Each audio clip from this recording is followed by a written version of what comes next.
मर्दानगी, बुज़दिली एक दिन इस देश की मौत का तमाशा इसी खामोशी से देखेगी। कुछ नहीं कहना मुझे तुम्हें, कुछ नहीं। तुम्हारी जिंदगी में कोई फर्क पड़ने वाला नहीं।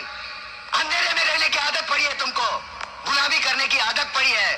पहले राजा महाराजाओं की गुलामी की, फिर अंग्रेजों की, अब चंद गद्दार नेताओं की और गुंडों की। धर्म के नाम पर ये तुम्हें बहकाते हैं, तुम एक दूसरे के गले काट रहे हो। काटो काटो। ऊपर वाला भी ऊपर से देखता होगा तो उसे शर्म आती होगी। सोचता होगा मैंने सबसे खूबसूरत चीज बनाई थी, इंसान।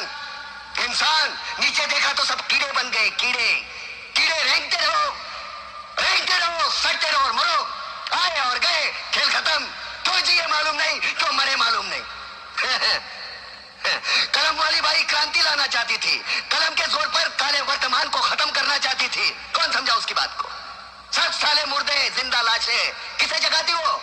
मैं जाग गया, कुछ अच्छा काम करके जा रहा हूं, सुकून है। लेकिन ध्यान में रखना, तुम्हारी ये खामोशी कल तुम्हारे बच्चों के लिए रोना बन जाएगी। ये कानून वाले, वर्दी वाले नेता, इन्होंने अपना ईमान बेच दिया। एक दूसरे को जलाते वक्त तुम्हारा ईमान कहाँ गया था? भाड़ में।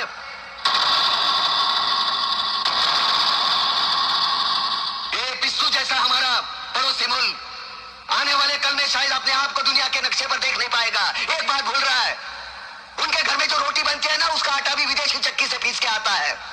साले अपने खुद के देश में सुई नहीं बना सकते और हमारे देश को तोड़ने का सपना देखते हैं। वो ये सपना देख सकते हैं क्योंकि उन्हें मालूम है ये मुर्दों का देश है। वतन के लिए किसी को कोई हमदर्दी नहीं है। इसे तोड़ना बिल्कुल आसान है। मैं हिंदू, मैं मुसलमान, मैं सिख, मैं फलाना, मैं ढिमका। एक लाठी को तो कोई भी तोड़ सकता है, लेकिन लाठी के भारे को तोड़ना मुश्किल है। मैंने बचपन में पढ़ा था, स्कूल में, तीसरी में। मैं क्यों समझा रहा हूं तुमको? क्यों समझा रहा हूं? पागल हूं मैं, भूसा भरा पड़ा है मेरे दिमाग में। क्यों बातें कर रहा हूं इन पत्थरों से? हंसो हंसो, खुशियां मनाओ। क्रांति की राह पर एक और कुत्ते की मौत मरने जा रहा है, कल कोई और मरेगा। हमें क्या? हम इसी तरह जीते रहेंगे, है ना?